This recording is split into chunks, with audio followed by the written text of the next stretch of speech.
자, 오늘은 캐나다는 왜 이렇게 느릴까에 대한 그 두 번째 이야기를 좀 하려고 합니다. 첫 번째 이야기에는 저희가 어떤 치과 예약에 대한 부분들, 그리고 패밀리 닥터나 응급실에 대한 부분들, 그리고 행정 업무나 IRCC 업무에 대한 어떤 예약 중심의 업무로 인해서 발생되는 좀 기다림에 대해서 말씀을 드렸다고 한다면, 두 번째 이야기는 운전면허나 아니면 자동차 정비 등과 같이 생활하는 데 있어서 좀 더 밀접한 관계인 그러한 상황에 대해서 이야기를 좀 하려고 해요. 그래서 첫 번째 이제 말씀을 드릴 게 이제 운전면허 드라이버 테스트에 대한 예약 이슈인데요. 아시다시피 캐나다 같은 경우는 대중교통이 그렇게 발달돼 있지가 않아요. 골목 다니는 버스도 드물고, 보통은 내가 사는 집에서 버스를 타기까지 한 20분 정도 걸어 나가야 버스를 타게 되는 경우들이 아주 흔하게 있습니다. 그것도 노선이 다양하지 않아서, 특히 이 온타리오 같은 곳은 차가 없으면 생활하기가 정말 불편해요. 그래서 장보기, 출근, 아이들 학교, 병원, 이 모든 게 다 차와 연결이 되어져 있습니다. 그래서 저희가 G2나 G 드라이브 테스트를 예약하려고 하면 가까운 센터에는 거의 자리가 없고요. 아니면 몇 주나 몇 달 뒤에 날짜가 가능한 경우가 부기지수로 있죠. 저희 딸도 드라이버 테스트를 하려고 했을 때 거의 한 달 반에서 두 달 정도 뒤로 잡았어요. 물론 뭐 당장 안 되는 것도 있었지만 본인 스케줄과 맞추려다 보니까 그렇게 잡을 수밖에 없었고, 실제적으로 드라이브 테스트 그 센터에 가니까 살는 그 지역에 계신 분들 뿐만이 아니라 저기 GTA, 즉 광역 토론토에서 멀리 여기까지 오셔가지고 테스트를 보시는 분들도 많더라고요. 대도시나 아니면 좀 인구수가 밀집된 대도시 같은 경우는 드라이브 테스트를 예약하는데 그렇게 쉽지 않은가. 한국식으로 생각하면 시험 보면 되지 않을까? 하지만 캐나다에서는 시험 보기 위한 예약부터 전쟁인 경우가 많습니다. 특히 본인이 원하는 날짜 혹은 원하는 일자에 맞추기 위해서는 그 예약이 아주 필수적인 거죠. 그리고 제가 뭐 오늘도 예약을 하긴 했지만 이 자동차 정비도 이게 상당히 좀, 왜냐하면 우리나라 같은 경우는 굉장히 많이 있죠. 뭐 블루클럽도 있고. 블루클럽? 블루클럽은 뭐이죠? 블루 멤버? 현대차 같은 경우는, 아니면 뭐 개인 사설 정비소가 굉장히 많이 있어요. 그래서 바로 가면 바로 정비가 가능하죠. 그런데 여기는 그게 약간 힘든 케이스가 좀 있어요.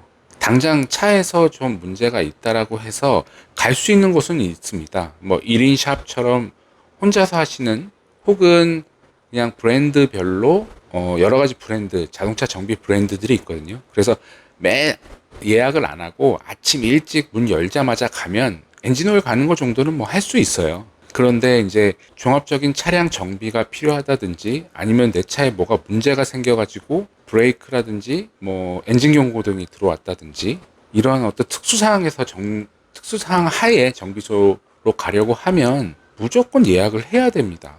그리고 제가 가는 딜러샵이 있습니다. 보통 이제 자신이 차를 산 딜러샵이라고 하거든요. 우리나라 같으면 자동차 대리점 같은 곳인데, 딜러샵 내에 있는 서비스 센터를 가려고 하면, 제가 오늘 날짜가 7월 17일이잖아요. 제일 빠른 게 8월 둘째 주 월요일부터. 제일 빠른 게. 그래서 이 브랜드가 있는 혼다, 아니면 뭐 예를 들어 가지고 뭐 포드, 아니면은 현다이, 이런 딜러샵, 즉 자동차를 직접 판매하는 딜러샵 내에 있는 어떤 공인된 서비스 샵을 가려고 하면 그렇게 시간이 오래 걸립니다. 그리고 가서도 한참 기다려야 돼요. 보통 제가 느끼기에는 한국의 한 1.5배에서 2배 정도 걸리는 것 같아요. 그래서 가면 보통 여기 캐나다 사람들은 자기가 정비 예약을 주말에 받는다라고 예를 들어서 하면 한참 뒤에나 할 수 있고, 주말 예약이 아니라 주중에 예약을 한다 그러면 그냥 오프예요. 휴가 내고 그냥 자동차 정비 받으러 가는 거죠. 그래서 차가 고장 나면, 어쨌든 차가 고장 나면 출근이나 장보기, 아이들 픽업, 병원 예약까지 전부 영향을 받으니까 필수적으로 해야 되긴 하겠지만, 이런 차 관리에 대해서도 좀 미리미리 해야 될 필요가 있는 것 같고요. 다음으로 좀 말씀을 드리고 싶은 게, 이 집 렌트와 수리 요청이 좀 있습니다. 가장 살면서, 여기 캐나다에서 살면서 가장 스트레스 많이 받았던 게 어떻게 보면 집 관련 문제가 가장 커요. 그리고 렌트로 살다 보면 뭐 히터라든지 아니면 빌트인으로 된 세탁기, 싱크대, 냉장고 등의 문제가 생겼거나 아니면 배관상에서 배관에서 물이 샌다든지 아니면은 변기가 심하게 막혀서 아무리 노력을 해도 내 힘으로는 수리할 수 없다든지 아니면 전기가 나갔다든지 이럴 때는 관리사무소나 그 집주인에게 메인터넌스 리퀘스트를 넣어야 되는데 제가 여러 군데에서 살아봤지만 절대로 바로 오는 경우가 단 한 번도 없습니다. 빠르면 일주일 내, 늦으면 3주? 일주일 내에 오는, 딱 한 번 있었어요. 4일이나 3일 뒤에 오는 경우가. 그것도 아주 긴급하게 이머전시로 넣었죠. 배수관에서 물이 새는데 아무것도 할 수가 없어요. 그래서 일단은 그렇게 리퀘스트를 진짜 이머전시 아니고 예를 들어서 현관의 핸들이 너무 헐거워가지고 교체해야 될 것 같아요. 라든지 아니면 얼마 전에 저희 집에 있는 엘리베이터가 망가졌는데 두 개가 있는데 하나가 망가졌어요. 하나가 망가진 것보다는 메인터넌스라고 하더라고요. 유지 보수. 지금 2달째인데 아직도 한 대가 운영이 안 되고 있습니다. 그런데 오늘 아침에 누군가 와서 뚝딱뚝딱 하더라고요. 그래서 오후에 나가보니까 그냥 그대로 두고 다들 퇴근을 했어요. 그래서 이걸 고칠 건가 안 고칠 건가, 우리나라 같으면 상상도 못하죠. 그래서 항상 이렇게 뭔가를 요청을 하게 되면 We will get back to you 라는 말을 제일 많이 합니다. 근데 가장 문제는 언제 연락 올지 모른다는 거예요. 뭔가 체계적인 관리사무소가 있다고 한다면 한 이틀이나 3일 뒤에 연락을 주긴 해요. 곧 연락 줄게, 아니면은 언제 할게. 그리고 더 관리가 잘 되는 곳들은 문에다가 쪽지 같은 거 붙여놓죠. 언제 갈게. 근데 시간이 아침 8시서부터 저녁 6시 사이에 이렇게 오래 타임 갭이 크니까 이건 정말 문제가 좀 심각하죠. 겨울에 만약에 히터가 안 된다, 그리고 배수관이 망가져 가지고 수도를 못 쓴다, 아니면은 냉장고가 문제가 있어서 음식이 상할 여지가 있다, 이러면 단순히 불편한 게 아니라 내가 통제할 수 있는 게 없어서 좀 많이 답답할 때가 있습니다. 다음으로 말씀드릴 게 인터넷 유틸리티에 대한 부분인데, 이거는 그렇게 오래 걸리진 않아요. 내가 예약을 한다고 해가지고 그게 이렇게 오래 걸린다든지 그런 건 아닌데, 여기서 가장 문제가 되는 게 방문 시간이에요. 그러니까 방문 시간이 날짜를 그렇게 길게 잡진 않습니다. 보통 우리가 인터넷으로 옮긴다고 하면 이사할 때라든지 본인이 인터넷을 다른 브랜드, 예를 들어서 로저스에서 벨로 갈아탄다든지 다른 브랜드로 갈아탈 때 이제 많이들 다시 설치하곤 하는데 이건 당연히 예약을 해야겠죠. 날짜를. 그래서 잘 맞춰가지고 예약을 한다고 하면 이것도 역시 방문 시간이 오전 8시부터 오후 5시 사이처럼 넓게 잡혀요. 그럼 이 사람이 언제 올 줄 모르잖아요. 그런데 만약에 집에 없어, 그러면 하루로 통째로 비워야 됩니다. 주말로 예약을 했다? 재수 좋아가지고. 근데 주말이 예약이 잘 안 잡히거든요. 근데 만약에 주말로 예약이 잡혔다라고 하게 되면 일주일 동안은 인터넷이고 못 쓰는 거죠. 평일날 해야 되는데. 근데 집에 누가 계신다라고 한다면 그렇게 크게 문제는 안 되겠죠. 그래서 제가 봤을 때는 이 캐나다 생활에서 기다리는 시간은 어떻게 보면 내 시간 그리고 내 비용에 대한 문제가 좀 큰 것 같아요. 마지막은 제가 다녔던 회사의 의사 결정 속도에 대해서 잠깐 이야기를 나눠볼까 해요.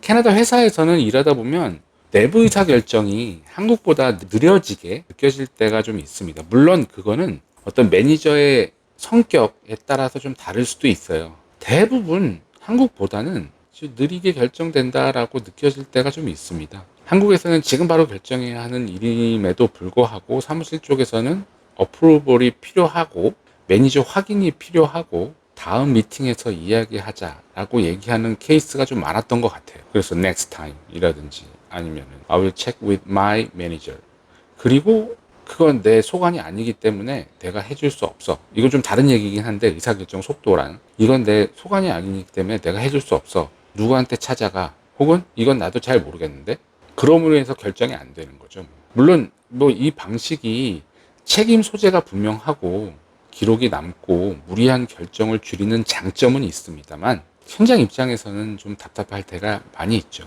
그래서 업무 문화 자체가 빨리 처리보다는 절차제대로 처리하는 게 가장 가까운 것 같습니다. 그래서 빨리보다는 그 절차대로 잘 지켰느냐, 그리고 가장 중요한 건 내 책임 소재가 어디까지이냐도 굉장히 중요해요. 이게 내 책임 소재가 아니라고 한다면 그렇게 적극적으로 나서는 것 같지는 않습니다. 듣는 사람 입장에서는 저같이 어떤 사무적으로 업무를 했던 사람 입장에서는 여러 가지를 걸쳐서 서로 부서별 연계를 통해 가지고 프로블럼 솔빙을 해야 되는 경우에 있어서는 굉장히 힘들어요. 왜냐하면 저쪽 부서는 내 바운더리 거기까지 아닌데, 이쪽 부서에서는 그거 우리 리스폰시빌리티 아닌데, 그럼 결국 누가 해결을 해야 되느냐에 대한 거 갖고 또 회의를 해요. 그 문제를 솔빙하는 게 아니고. 이런 경우가 상당히 자주 있었습니다. 그러니까 책임 소재가 불분명할 때는 그 문제가 잘 풀리지가 않고, 그거를 풀기 위해서는 항상 그 위에 매니저 아니면 그 더 위에 매니저들이 결정을 내리는 경우가 많았죠. 그래서 매니저란 사람의 어떤 결정이라고 하는 게 우리나라 매니저가 결정하는 것보다 더 권한이 막강한 부분도 분명히 좀 있어요. 그래, 시키는 대로 따르는 문화도 있고. 왜? 난 모르겠지만 저 사람이 하라니까 해야지 뭐 이런 느낌? 제가 느꼈을 때. 그래서 이 차이를 이해하지 못하게 되면 처음엔 정말 좀 난감한 케이스들이 좀 있습니다. 오늘은 좀 짧게 제가 정리를 좀 했고요. 오늘 이야기했던 것처럼 좀 정리를 하자면 캐나다 생활에서 답답함을 느끼는 이유는 하나로 연결되는 것 같아요. 바로 예약과 기다림, 그리고 책임 소재, 그리고 절차의 중요성 같은 것들이죠. 뭐 치과 예약, 패밀리 닥터도 그렇고, 응급실에서 대기하는 거, 행정도 예약, 이민 서류도 프로세싱, 면허 시험장도 예약, 정비도 예약, 집수리 요청 후에 기다림, 혹은 뭐 인터넷 설치나 기타 회사 업무 같은 경우도 어프로벌을 기다려야 하는 기다림. 캐나다는 느리긴 해요. 느리긴 한데 그냥 제가 느끼기에는 게으르거나 무책임해서 느리다는 것은 아닐 수도 있습니다. 절차를 중요하게 보고 책임을 분명히 하고 시스템 안에서 움직이려는 문화가 있어서 그런 것 같아요. 그 시스템 안에서 움직이려는 문화 때문에 본인의 책임이 아니라고 한다면 좀 꺼려하는 분위기들이 많죠. 문제는 그 시스템이 그 생활하고 있는 사람의 급한 상황과 자주 충돌한다는 거예요. 아픈 건 바로 오늘인데 예약은 며칠 뒤. 차가 지금 바로 고장이 났는데 정비는 다음 주. 서류는 지금 당장 필요한데 처리는 프로세싱. 이런 케이스들이 종종 발생된다는 거죠. 한국에 비하자면. 물론 바로바로 처리될 때도 있어요.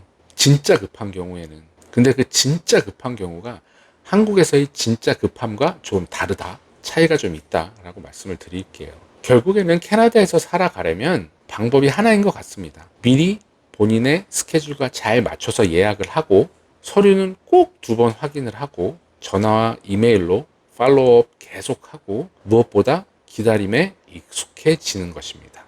그리고 이 느림의 이면에는 한 번에 정확하게 처리하고 기록을 남기려는 나름의 방식이 있다는 것도 함께 기억하면 좋겠어요. 여기서 중요한 건 한 번에 정확하게 처리하는 겁니다. 그러기 위해선 꼼꼼하게 챙겨야 되는 부분들이 있죠. 캐나다인들 꼼꼼합니다. 본인의 바운더리 내에 있는 업무라고 한다면. 여러분은 과연 캐나다에서 어떤 순간이 가장 답답하셨나요? 댓글로 여러분들의 경험을 공유해 주시고, 오늘 영상이 도움이 되었다면 좋아요와 구독 부탁드릴게요. 다음 영상에서도 또 캐나다 생활 이야기로 찾아오도록 하겠습니다. 그리고 제가 요즘 AI로 동영상을 좀 만들고 있어요. 지금 뭐 화면에 잠깐 나가는지는 모르겠지만, 이렇게 주제를 가지고 그 지역 각각 캐나다에 좀 아름다웠던, 내가 방문했을 때 정말 인상 깊었던 장소들을 AI로 구현하고 그걸 나름대로 편집을 하면서 이렇게 자료를 좀 만들고 있거든요. 그러니까 이것도 재밌으니까, 길지 않아요. 짧게 동영상을 만들고 있으니까 이것도 시간이 되시면 잠깐 봐주셨으면 감사하겠다 라는 말씀 부탁드리고, 이거 역시 추천할 장소라든지 이거 좀 다른데요? 라고 있는 부분들도 답변을 좀 주세요. 그럼 제가 충분히 반영을 해서 다음 주제로 만들도록 하겠습니다. 이 캐나다에 좋은 자연들이 있는데 사진들을 구하기도 쉽지 않고, 예쁜 사진이라고 갖고 왔을 때 저작권도 상당히 많더라고요. 그러니까 마음대로 쓸 수가 없어요. 그 사진들을 괜히 올렸다가는. 그래서 이럴 거면 그냥 만들어 보자 라는 측면에서 좀 만들어 봤는데 어떠실지. 그러면 오늘은 여기까지 말씀을 드릴게요. 다음에 말씀을 드릴 때는 제가 여기 좀 답답했었다라고 얘기했었던 것 중에 캐나다의 어떤 자그마한 생활의 팁 아니면 알찬 정보 같은 것들로 좀 찾아뵐게요. 감사합니다.